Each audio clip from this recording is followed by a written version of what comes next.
हमारा ब्रेन है ना, ये बहुत आलसी टाइप का, इसको आराम खोजना पसंद है। अब थोड़ा सा भी अब इसको आराम की ओर लेके चलेगा ना तो फिर उधर ही रहेगा। अब सोचेंगे 10 मिनट आराम कर लेते हैं ना, तो 10 मिनट 2 घंटा बना देगा। उसको टॉर्चर कीजिए, चल 10 मिनट बाद में। उसको आप उस पर हावी मत, वो कह रहा है कि हमको आराम चाहिए, आपको हाँ आराम मिलेगा, पहले काम फिर मिलेगा आराम।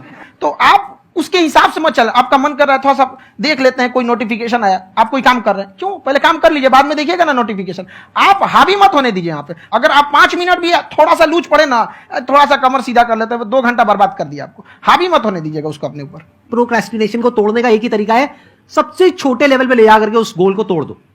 यानी वो गोल बहुत बड़ा है, उसको ब्रेक डाउन करो, उसके सबसे पहले स्टेप पे आ जाओ कि उसको अचीव करने का सबसे पहला स्टेप क्या है। जैसे गाड़ी चलाना सीखना है, उसका सबसे पहला स्टेप क्या है। अगर घर में कोई नहीं है सिखाने वाला या सिखाने वाली, तो बाहर जाकर के जो गाड़ी का ड्राइविंग स्कूल है उधर जाकर के पैसे दे दो। अब फंस गए ना तो फंसा दो अपने आप को। दिमाग ये लगाओ कि अपने आप को कैसे फंसाया जाए। जब हम फंस जाते हैं ना तो फिर हमको वो काम करना ही पड़ता है। Then there is no looking back. जब तक आप सोच रहे हो तब तक सोच रहे हो, उसको बोलते हैं पैरालिसिस ऑफ एनालिसिस।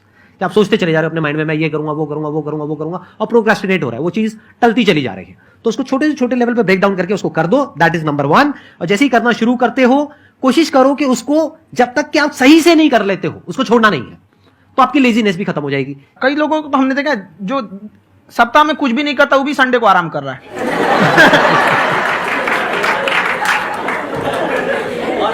वैसे कहा भी जाता है कि अगर कोई काम आपको करवाना है ना, तो ऐसे किसी इंसान को दो जो बिजी है। हाँ। ऐसे आदमी को मत दो जो खाली है। ये परफेक्ट एग्जाम। किसी को भी आप देखिएगा जिसको आप कहते हैं कि मतलब थोड़ा ठीक ठाक आप समझते हैं कि नहीं ये बहुत आगे निकल, वो एक काम को खत्म करने के बाद कभी आराम नहीं करेगा। एक काम खत्म हुआ उसको लगेगा हाँ एक खत्म हो गया, अब दूसरा करना चाहिए। और वही जिसको देखिएगा एक खत्म हो गया और आराम करना चाहिए, कभी नहीं, लाइफ में आखिरी सांस तक।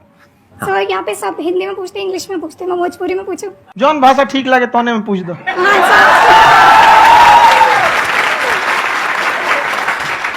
सर ये पूछे के चाहते नहीं कि जैसे हमने के पढ़ाई करे नहीं सर, तो कभी कभी डेली टारगेट्स जो होला वो कंप्लीट ना होला। अगर टारगेट्स कंप्लीट भी होला तो फिर ऐसा इरिटेशन या फिर वो एंजाइटी या फिर कि और करना है या फिर अभी नहीं हुआ, वो चीज हमेशा रहेला। तो वो कम कैसे करल जाए? देखिए टारगेट्स को ना हम लोग को एक अपने हिसाब से पहले फिट करना चाहिए। ऐसा नहीं कि दूसरे किसी इंसान को देख के हम टारगेट फिट कर ले। कोई लड़का 8 घंटा पढ़ रहा है, कोई पहली बार अभी पढ़ना ही चालू किया, उसको देख के 8 घंटा पढ़ेगा तो पढ़ाई छोड़ देगा।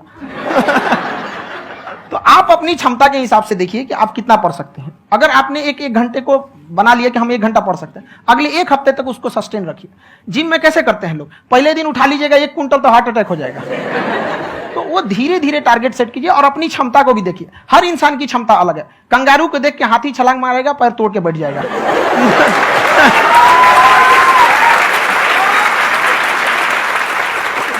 अब संदीप सर का मोटिवेशन देख के इसका मतलब क्या कि ट्रेन के आगे खड़ा हो जाएंगे, ढकेल देंगे तुमको। हालांकि ऐसा कर देते हैं, लेकिन ऐसा करिएगा लोग नहीं, क्षमता पता होना चाहिए। आपके अंदर एंजाइटी हो रही है कि मैंने कर तो लिया है, आप ये नहीं कह रहे कि मैंने कुछ भी नहीं किया है फिर मेरे को एंजाइटी हो रही है। आप ये कह रहे हो मैंने काफी कुछ कर लिया है फिर भी एंजाइटी हो रही है कि कहीं कुछ छूट तो नहीं गया है। तो बेसिकली आपको ये देखना है कि अगर आपके अंदर एंजाइटी हो रही है, that means you are a very good student. आप एक अच्छे स्टूडेंट हो। क्यों? क्योंकि बहुत सारे स्टूडेंट्स तो ऐसे हैं उनको पढ़ने के नाम से एंजाइटी होती है। तो आपको एंजाइटी हो रही है कि मैंने पढ़ लिया, दिन में मानो 8 घंटे का आपने टारगेट सेट किया और 6 घंटे पढ़ लिया, या मान लो 8 घंटे भी पढ़ लिया, फिर भी एंजाइटी हो रही है कि मैंने 10 घंटे नहीं पढ़ा। तो ये तो अच्छी क्वालिटी है ना, ये तो एक ब्रिलियंट स्टूडेंट की क्वालिटी है। क्योंकि एंजाइटी उसी को होती है जो केयर करता है, जिसको परवाह है, उसी की तो एंजाइटी होती है। जैसे माँ को अपने बच्चे की, जैसे एक माँ को अपने बच्चे के, जैसे एक माँ को अपने बच्चे को लेकर के एंजाइटी होती है। हंस लो मजाक उड़ा लो। कोई बात नहीं, एडिट कर देंगे इसको हम। हाँ।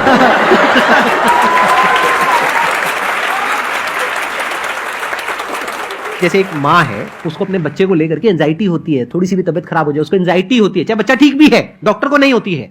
क्यों? क्योंकि माँ को उस बच्चे से प्यार है। तो दैट मीन्स कि आप अपनी पढ़ाई को लेकर के सीरियस हो, इस वजह से आपके अंदर एंजाइटी हो रही है, विच इज नॉर्मल। जहां पर प्यार मोहब्बत होती है वहां पर थोड़ी बहुत एंजाइटी तो होती ही है ना।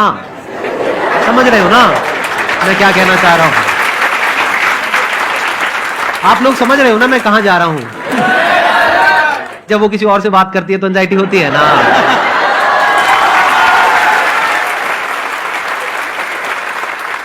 सर आपकी स्टोरी हमने सुनी थी, तो एक टाइम आया था जब आप गंगा किनारे जाके बैठ गए थे।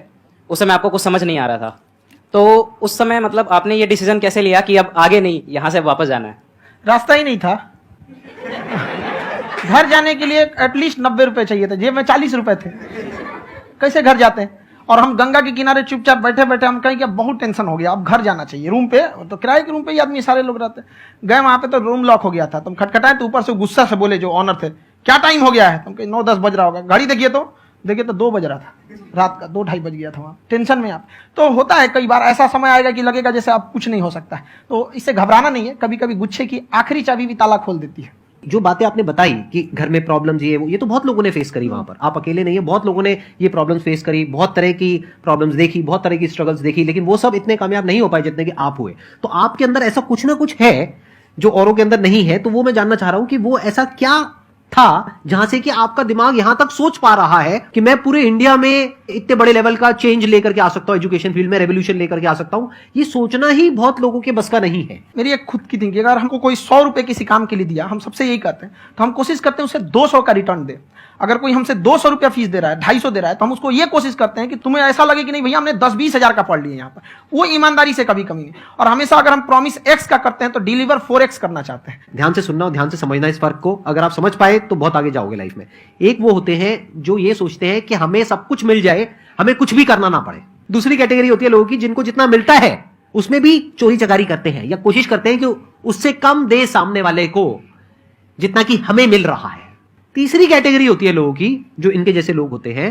वो क्या करते हैं, वो ये सोचते हैं कि अगर मैंने किसी से 1 रुपए भी लिया, देखा जाए तो 200-250 रुपए कुछ भी नहीं होता है, 200-250 रुपए अगर मैंने लिया तो कैसे उसको 400 रुपए की वैल्यू दूं। ये जो थिंकिंग है ना, यही एक फर्क होता है एक ऐसे इंसान में जो बहुत आगे निकल जाता है और उस इंसान में जो मीडियोकर रह जाता है। आप अपने आप को अपने आप के ऊपर समय दीजिए, उसको डेवलप कीजिए। जब आप अपने आप के ऊपर खर्च करते हैं तो आने वाले समय में लोग गूगल पे आपको सर्च करते हैं। क्या बात है सर, ये आपने अभी बनाया है या ये कोई पुराना आपका वो है? बनते रहता है इसे, फ्लो में बन जाता है। आपके अंदर ना सर एक कवि छुपा हुआ है कहीं ना कहीं जो बाहर आना चाहता है। कभी ना कभी आपने सोचा होगा कुछ? हाँ, कभी कभी देखिए, एक चीज है, संगत का बहुत अच्छा असर पड़ता है। ये चीज को हमेशा, संगति का मतलब लोग हल्के में ले लेते हैं। संगति का मतलब होता है संग संग गति। तो अच्छे लोग के साथ रहेंगे तो संग संग अच्छी गति होती जाएगी, खराब में रहेंगे तो ये भी होता है। बट अपने आप को थोड़ा सोचना चाहिए कि हम केवल जी के मर जाएं इसके लिए नहीं आए हैं। लोग कहते हैं कि सर नाम क्यों नहीं बताते अपना। हमारी एक ही सोच है कि जाने के बाद इस दुनिया से हमको मतलब एक चीज देना चाहते हैं स्टूडेंट्स को कि वो याद करें कि इस पैसे की भाग दौड़ की दुनिया में हर कोई दोनों हाथ से लूटने में लगा है, खाली हाथ जाने के लिए ये सबको लगा है। तो हर कोई को ये सोचना चाहिए कि था कोई इंसान जो इतने कम फीस में इतनी शिक्षा जो महंगी थी, जो कमाने का रास्ता था, उसको भी एकदम कंपटीशन इतना कर दिया कि अब लोगों को अपनी फीस बढ़ाने में डर लगता है कि अरे यार, लड़का कमेंट करता है कि खान सर इतना ले रहे हैं आप, बहुत बड़ा टीचर हो गए।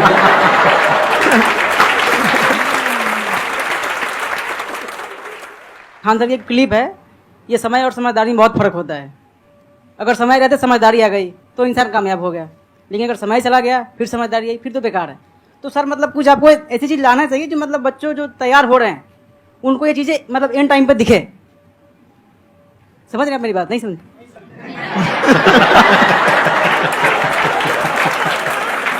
यही होता है सर, सर का मोटिवेशन ज्यादा हो जाता है। जब आप स्ट्रगलिंग फेज में हैं तो कम से कम चीजों को अपने ऊपर खर्च कीजिए, ज्यादा से ज्यादा सीखने में खर्च कीजिए। अगर आपको राजा बनने का शौक है तो गुलाम की तरह मेहनत करना सीखिए, तब राजा बनना। ये दुख, ये दर्द, ये सब तेरे अंदर है। तू अपने बनाए इस पिंजड़े से बाहर निकल के देख, तू अपने आप में एक सिकंदर है।